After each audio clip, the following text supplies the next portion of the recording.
قسمت کسی کے دامن میں شرارے اور کسی کے دامن میں پھول ڈال دیتی. دل ہی دل میں تو بہت خوش ہو رہے تھے، لیکن اوپر اوپر سے جھوٹا وقار قائم رکھنے کے لیے آپ کو کوسنے لگے، اب مجھ پہ برس پڑے.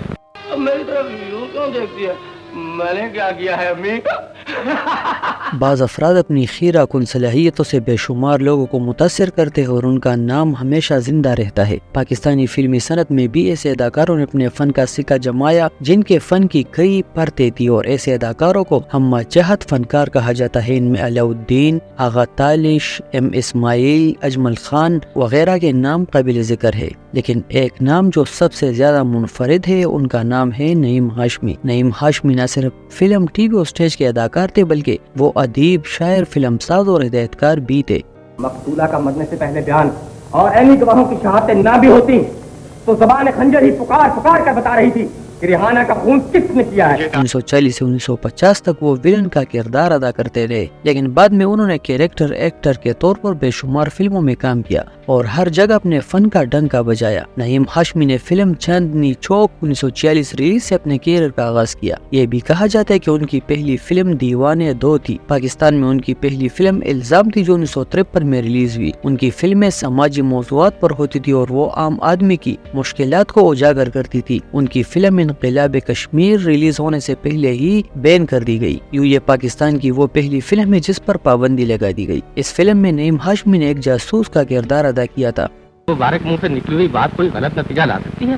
ہمیں 2 لاکھ کا فائدہ ہوا ہے. نعیم ہاشمی کے فن کی پرتیں اتنی زیادہ تھی کہ انہیں کوئی ہدایت کار نظر انداز نہیں کر سکتا تھا. ہدایت کار اقبال کشمیری کہتے ہیں کہ میں کوئی فلم بھی نعیم ہاشمی کے بغیر نہیں بناتا تھا. ایک باکمال اداکار چھوٹے سے کردار میں بھی اپنے فن کے نقوش چھوڑ جاتا تھا. مثال کے طور پر ان کی فلم یار مستانے کو لے لے. یہ فلم 1974 میں ریلیز ہوئی اور سپر ہٹ ثابت ہوئی. اس کے ہدایت کار ریاض احمد راجو تھے جو علاء الدین کے بھائی تھے. اس فلم میں نغمہ، حبیب، اقبال حسن، آسیہ مرکزی کرداروں میں تھے، جبکہ نعیم ہاشمی نے ایک چھوٹا سا کردار ادا کیا، لیکن ایسی اداکاری کی کہ شائقین اش کر اٹھے. ان کے مکالمے بھی بڑے جاندار تھے اور انہوں نے اداکاری میں بھی غضب ڈھایا تھا.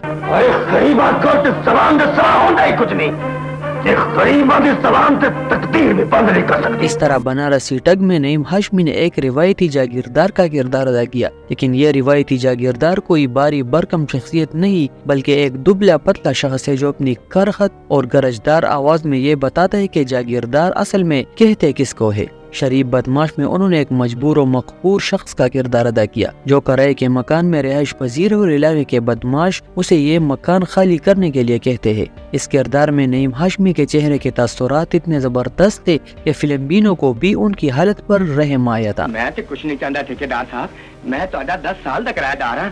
میں 50 روپے کرایہ دیندا سا، ہن 80 روپے کر دے. کہا جاتا ہے کہ نعیم ہاشمی شاعری میں مولانا ابوالکلام آزاد کے شاگرد تھے اور فلم کے شعبے میں اداکار نذیر اور سید عطا اللہ شاہ ہاشمی کے معاون تھے. وہ پاکستان کے پہلے فنکار تھے جن کو بطور اداکار، فلم ساز، ہدایت کار، کہانی نویس اور نغمہ نگار، فلم نگار بنانے کا اعزاز حاصل ہے. وہ جوانی کے زمانے میں مجلس حرار کے رکن، انسان دوستی اور ایثار ان کی زندگی کے بنیادی اصول تھے. ان کے ساتھی فنکار علاء الدین، اجمل اور تالش ان کا بہت احترام کرتے تھے. پاکستان کے معروف ہدایت کار اقبال کشمیری نے ویسے تو بہت سپر ہٹ فلمیں دی ہے، لیکن ان کی 2 فلمیں شائقین کو ہمیشہ یاد رہیں گی. ایک کا نام تھا بابل اور دوسری فلم تھی بنارسی ٹھگ. دونوں فلموں میں نعیم ہاشمی نے شاندار اداکاری کا مظاہرہ کیا تھا. بابل کا مرکزی کردار نعیم ہاشمی نے ادا کیا اور یہ 1971 میں ریلیز ہوئی تھی. یہی وہ فلم تھی جس نے سلطان راہی کو عروج کی منزل کی طرف روانہ کیا تھا. اقبال کشمیری کی ہدایت کاری بھی بہت متاثر کن تھی، لیکن نعیم ہاشمی نے سب کو چونکا کے رکھ دیا تھا. کچھ فلموں میں نعیم ہاشمی نے مختصر کردار ادا کیے، لیکن ان کرداروں میں بھی انہوں نے اپنی فنکارانہ عظمت کی داغ بٹا دی تھی.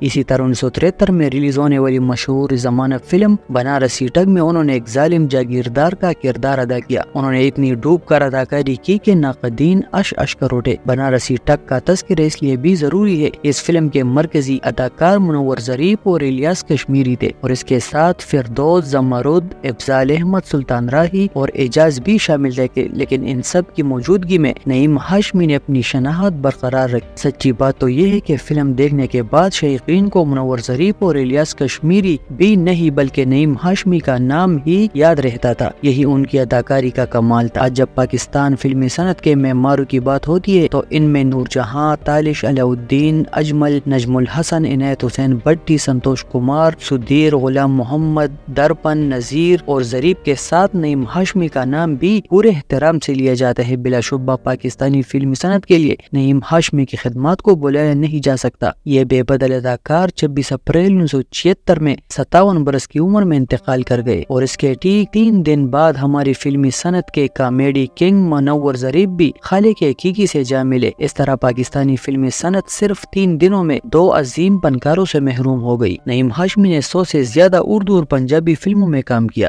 ان کی اہم فلموں میں چھوٹی بیگم، ایاز، نگار، شمع، عذرا، عظمت اسلام، مادر وطن، روٹی، بابل، جومر، اکبرہ، بدلہ، بہن بائی، میرا گھر میری جنت، 100 دن چوردہ، دیا اور طوفان، نظام، ضدی، بنارسی ٹگ، سدھا راستہ، غلام، جادو، یار مستانے وغیرہ شامل ہے.